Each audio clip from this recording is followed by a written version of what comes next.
ಮಾಡಿ ಸಾಕಾಯ್ತು. 1 ರೂಪಾಯಿ ಉಳಿತು. ಇದಕ್ಕಿಂತ ಇನ್ನೇನಾದ್ರು ಒಳ್ಳೇದು ಮಾಡ್ಬೋದು. ಇವತ್ತು ನಿಮ್ಗೆ ಕತೆ ಹೇಳ್ತೀನಿ. ಅದು ಉಪಾಯ ಅಂದಿದ್ದಲ್ಲ, ಅದೇ ಕತೆ ಹೇಳಿದೆ. ಇವಾಗ ಆ ಕತೆ ಹೆಸರು ಜಾಣ ಅಡುಗೆ ಭಟ್ಟೆ. ಒಂದೂರಿನಲ್ಲಿ ಒಬ್ಬ ಶೇಖರ್ ಅಂತ ಒಬ್ಬ ಅಡುಗೆ ಭಟ್ಟ ಇದ್ದ. ಅವನು ತುಂಬ ಜಾಣ. ಒಂದಿನ ಅವನು ಅವ್ರ ಊರಿನಲ್ಲಿ ತುಂಬ ಜನ ಗುಂಪಲ್ಲಿ ನಿಂತಿರೋದನ್ನ ನೋಡ್ದ. ಅದೇನಂದ್ರೆ ಎಲ್ಲರೂ ಏನೋ ಮಾತಾಡ್ತಾ ಇದ್ರು. ಸರಿ, ಏನು ಮಾತಾಡ್ತಾ ಇದ್ರು? ಅದೇನಂದ್ರೆ ಅವನು ಏನಂತ ತಿಳಿಯೋಕ್ಕೆ ಅವನು ಹೋದ. ಆಮೇಲೆ ನೋಡಿದಾಗ ಅವರೆಲ್ಲರೂ ಮಾತಾಡ್ತಾ ಇದ್ರು. ಏನಂದ್ರೆ, ನಮ್ಮೂರ ಜಮೀನ್ದಾರ ನಾರಾಯಣ್ ಅವನ್ನ ಭೇಟಿನೇ ಆಗೋಕ್ಕಾಗಲ್ಲ, ಅವನ ಮನೆಗೆ ಹೋಗೋಕ್ಕೆ ಏನೂ ಆಗೋದೇ ಇಲ್ಲ ಅಂತ ಮಾತಾಡ್ತಾ ಇದ್ರು.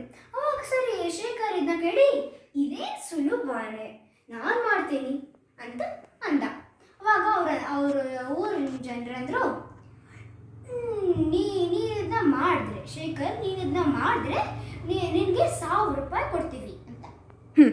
ಸರಿ, ಶೇಖರ್ ಒಪ್ಕೊಂಡ. ಅವನು ನಾರಾಯಣ್ ಮನೆಗೆ ಹೋದ.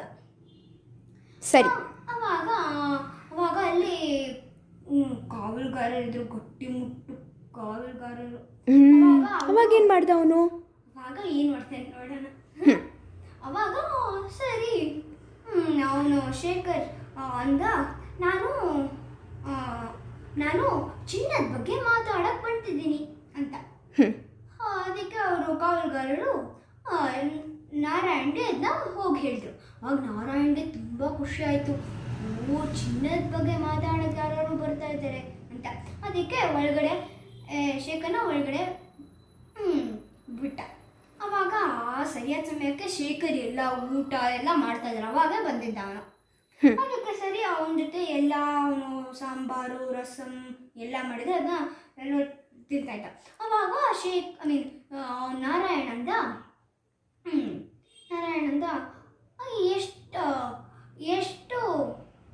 ಎಷ್ಟು ಚಿನ್ನ ಇದೆ ನಿನ್ನ ಹತ್ರ? ಅವಾಗ ಶೇಖರ್ ಏನಂತಾನೆ, ಎಷ್ಟು ಚಿನ್ನ ಇದೆ ನಿನ್ನ ಹತ್ರ, ನಿಮ್ಗೆ ಎಷ್ಟು ಬೇಕೋ ಅಷ್ಟಿದೆ ಅಂತಂದ್ರು.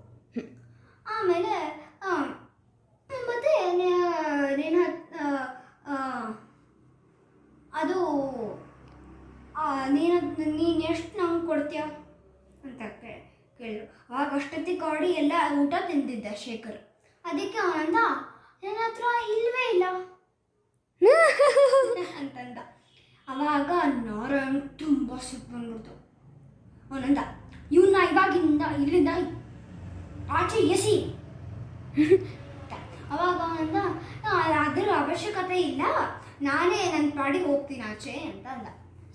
ಸರಿ ಅವಾಗ ಊರಿನ ಜನರು ಇದೆಲ್ಲ ನೋಡಿ, ಅಯ್ಯಪ್ಪ ಇದೇನಿದು, ಇವನು ಮಾಡೇ ಬಿಟ್ನಲ್ಲ ಅಂತ. ಸರಿ ಅವ್ರು ಮಾತು ಕೊಟ್ಟಿದ್ದಂತೆ ಅವ್ರು 1000 ರೂಪಾಯಿ ಕೊಟ್ಟರು. ಆಮೇಲೆ ಶೇಖರ್ ಇನ್ನೊಂದು ಊರಿಗೆ ಹೋದ. ಆ ಊರಿನಲ್ಲೂ ಜನರು ಗುಂಪಾಗಿ ಮಾತಾಡ್ತಾ ಇದ್ರು. ಅದೇನಂದ್ರೆ ಅವನು ಹೋಗಿ ನೋಡಿದ. ಆವಾಗ ಅವ್ರು ಮಾತಾಡ್ತಾ ಇದ್ರು, ಈ ಕಲ್ಲು ತುಂಬ ಭಾರ ಆಗಿದೆ, ಇದನ್ನ ನಾವು ಎತ್ತಕ್ಕಾಗಲ್ಲ ಅಂತ ಮಾತಾಡ್ತಾ ಇದ್ರು. ಅವಾಗ ಸರಿ ಶೇಖರ್ ಹೋಗಿ ಹೇಳ್ದ, ನಾನು ಭಾರಕ್ಕನ್ನ ಎತ್ತೀನಿ ಅಂತ. ಆದರೆ ಅವಾಗ ಊರಿನ ಜನರು ಅನಿಸ್ತು, ಅವನು ಶೇಖರ್ ಒಂಥರ ಕಡ್ಡಿ ಥರ ಇದ್ದ, ಸಂಕಲ್ ಕಡ್ಡಿ ಥರ ಇದ್ದ. ಅದಕ್ಕೆ ಅವ್ರಿಗನ್ಸು, ಇಲ್ಲ ಇವನಿಂದ ಮಾಡೋಕ್ಕಾಗಲ್ಲ ಅಂದ್ಕೊಂಡ್ರು ಅವರು. ಆದರೆ ಆ ಊರಿನ ಜಮೀನ್ದಾರ ಅಂದ್ಕೊಂಡ, ಸರಿ ನೀನು ಈ ಕೆಲಸ ಮಾಡು ಅಂತ. ಅವಾಗ ಅವನು ಶೇಖರ್ ಅಂದ, ಆದರೆ ನೀವು ಇವಾಗೇ ನನಗೆ ದುಡ್ಡು ಕೊಡಬೇಕು ಅಂತ. ಸರಿ, ಎಷ್ಟು ದುಡ್ಡು? 1000 ರೂಪಾಯಿ. ಅವಾಗ ಅವರ ಜಮೀನ್ದಾರ ಅಂದ, ಸರಿ ನಿನಗೆ ಇವಾಗ 500 ರೂಪಾಯಿ ಕೊಡ್ತೀವಿ, ಇನ್ನೊಂದು 500 ಆಮೇಲೆ ಕೊಡ್ತೀವಿ ಅಂತ. ಸರಿ ಅಂತ ಆಮೇಲೆ ಶೇಖರ್ ಒಪ್ಕೊಂಡ. ಅವಾಗ ಅವ್ರು ಕೊಟ್ಟರು. ಹ್ಮ್. ಆಮೇಲೆ ಅವನು ಕಲ್ಲು ಬಂಡೆ ಹತ್ರ ಈ ಥರ ಸುಮ್ಮನೆ ಅದ್ರ ಹಿಂದೆ ಈ ಥರ ಕೂತ್ಕೊಂಡು ಈ ಥರ ಇದ್ದ. ಆವಾಗ ಅವನ ಜಮೀನ್ದಾರ ಕೇಳ, ಯಾಕೆ ನೀನು ಎತ್ತನೇ ಇಲ್ಲ ಅಂತ. ಆವಾಗ ಅವನು ಶೇಖರ್ ಹೇಳ್ದ, ಯಾರಾದ್ರೂ ಆ ಕಲ್ಲನ್ನ ನನ್ನ ಭುಜದ ಮೇಲೆ ಹಾಕಕ್ಕೆ. ಶೇಖರ್ ನಿಜವಾಗ್ಲೂ ಬುದ್ಧಿವಂತಾನೆ. ಅದಕ್ಕೆ ಬುದ್ಧಿವಂತ ಅಡುಗೆ ಭಟ್ಟ. ಸರಿ, ಆಮೇಲೆ ಅವನು ನಕ್ಕೊಂಡು ಹೋದ. ಆಮೇಲೆ 500 ರೂಪಾಯಿ ಇಟ್ಕೊಂಡು ಹೋಗ್ಬಿಟ್ನಾ? ಆಮೇಲೆ ಹೋಗ್ತಾ ಇರುವಾಗ ಅವನು ಇನ್ನೊಂದು ಊರಿಗೆ ಬಂದ. ಅವಾಗ ಅಲ್ಲಿ ಒಂದು ಆಟ ಆಡೋ ಸ್ಪರ್ಧೆ ಇತ್ತು. ಅದಕ್ಕೆ ಅವಾಗ ಅವನು ನೋಡ್ದ ಒಂದು ಸಣ್ಣಗಿರುವ ಒಬ್ಬ ಗಟ್ಟುಮುಟ್ಟಾದ ವ್ಯಕ್ತಿ ಹಾಂ. ಒಂದು ಸಣ್ಣಗಿರೋ ವ್ಯಕ್ತಿ ಒಂದು ದೊಡ್ಡ ಗಟ್ಟಿಮುಟ್ಟಾಗಿರೋ ಒಬ್ಬ ವ್ಯಕ್ತಿಗೆ ಒಂದು ಸ್ಪರ್ಧೆ ಕೊಟ್ಟ. ಅದೇನಂದರೆ, ಈ ಒಂದು ಟವೆಲ್ ಕೊಡ್ತೀನಿ, ಈ ಟವೆಲ್ನ ಆ ಗೋಡೆ ಹಿಂದೆ ಇಲ್ಲಾಂದರೆ ಅದ್ರ ಮೇಲೆ ಹಾಕಬೇಕು ಅಂತ. ಆ ಗೋಡೆ ಅವ್ರು ನಿಂತಿದ್ದ ಕಡೆಯಿಂದ ತುಂಬ ದೂರ ಆಗಿತ್ತು. ಅದಕ್ಕೆ ಅವಾಗ ಅವನ ಟವೆಲ್ನ ತಗೊಂಡ. ಆಮೇಲೆ ಜೋರಾಗಿ ಎಸ್ತ. ಏನೂ ಆಗಲಿಲ್ಲ, ಅದು ಗಾಳಿಯಲ್ಲಿ ಹೋಗಿ ಬಿದ್ದುಬಿಡ್ತು. ಅವಾಗ ಸರಿ, ಆಮೇಲೆ ಶೇಖರ್ ನಾನು ಇದನ್ನ ಮಾಡ್ತೀನಿ ಅಂದ. ಎಲ್ಲರೂ ನಗಕ್ಕೆ ಶುರು ಮಾಡಿದ್ರು. ನಮ್ಮೂರಿನ ಈ ಗಟ್ಟಿ ಮುಟ್ಟಾದ ವ್ಯಕ್ತಿನೇ ಮಾಡೋಕ್ಕಾಗಲಿಲ್ಲ, ನಿನಗೂ ಮಾಡೋಕ್ಕಾಗ್ತಾ ಒಂಥರ ಸಣ್ಣ ಗಡ್ಡಿ ಥರ ಇದೆಯಾ. ಅವಾಗ ನಾನು ಮಾಡ್ತೀನಿ ಅಂತ ಅವನಂದ. ಇವಾಗೇನು ಮಾಡುತ್ತಾನೆ ಗೊತ್ತಿಲ್ಲಪ್ಪ. ಒಂದು ದಾರ ತಗೊಂಡು ಒಂದು ಆ ಟವೇಲ್ ಅಲ್ವಾ? ಟವೇಲ್ ತಗೊಂಡು, ಟವೇಲ್ ಅಲ್ಲ, ಒಂದು ದಾರ, ರೋಪ್ ಥರ. ಅದು ದಾರ ತಗೊಂಡು ಒಂದು ಕಲ್ಲಿಗೆ ಅದನ್ನ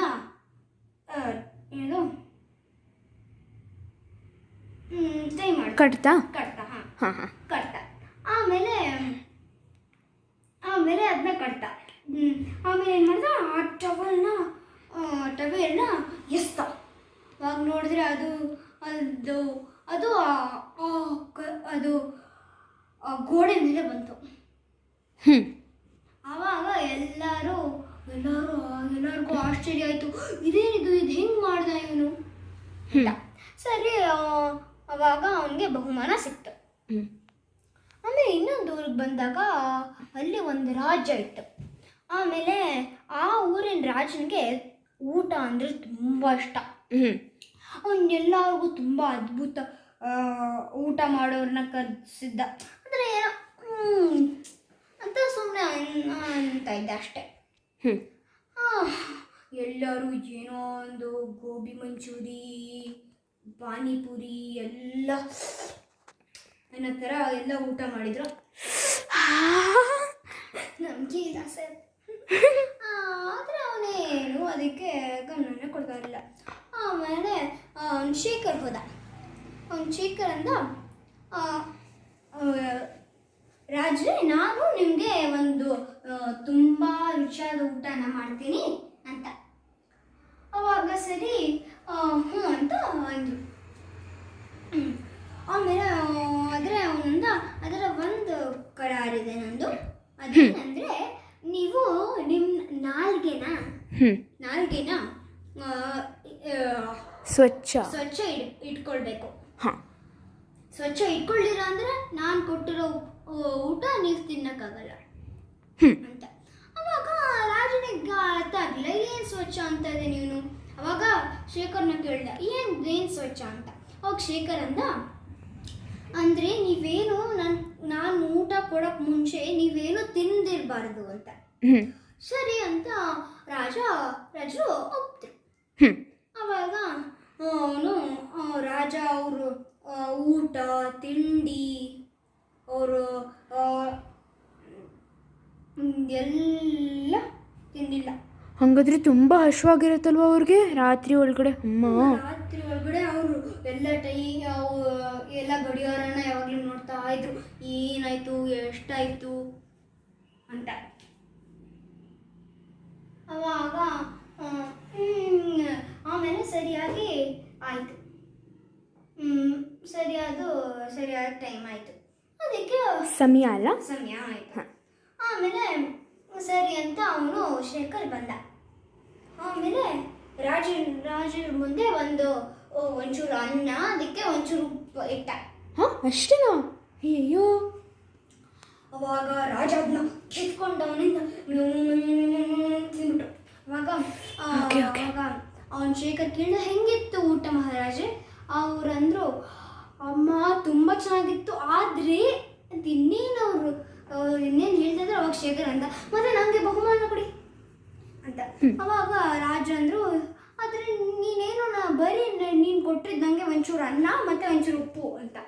ಅವಾಗ ಆದರೆ ನೀವು ಅಂದ್ರಲ್ಲ ನಿಮ್ಗೆ ಅದು ಇಷ್ಟ ಆಯಿತು ಮತ್ತು ಚಪ್ಪರಿಸ್ಕೊಂಡು ತಿಂದ್ರಿ, ಯಾಕಂದರೆ ನಾನು ತುಂಬ ಸಮಯದಿಂದ ನಾನು ಏನೂ ತಿಂದಿರಲಿಲ್ಲ ಅಂತ ಅಂದರು. ಆದರೆ ಇವಾಗ ನೀವು ನೋಡಿ ನಾನು ಮಾಡಿದ ಊಟನ ಇಷ್ಟಪಟ್ಟಿದ್ದೀರಾ, ಇವಾಗ ನನಗೆ ಬಹುಮಾನ ಕೊಡಲೇಬೇಕಲ್ವಾ? ಸರಿ, ಇವಾಗ ರಾಜನ್ ಗೊತ್ತಾಯಿತು ಶೇಖರ್ ತುಂಬ ಜಾಣ ಅಂತ.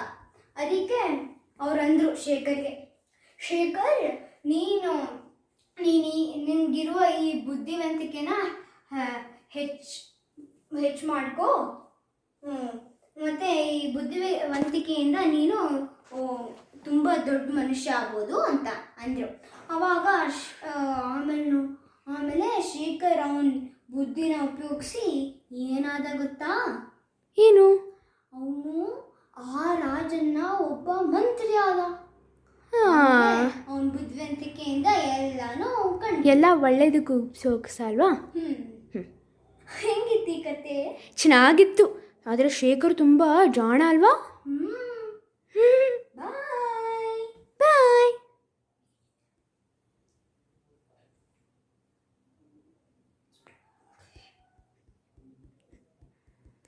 ಸರಿ ಬಾಯ್. ಇವಾಗ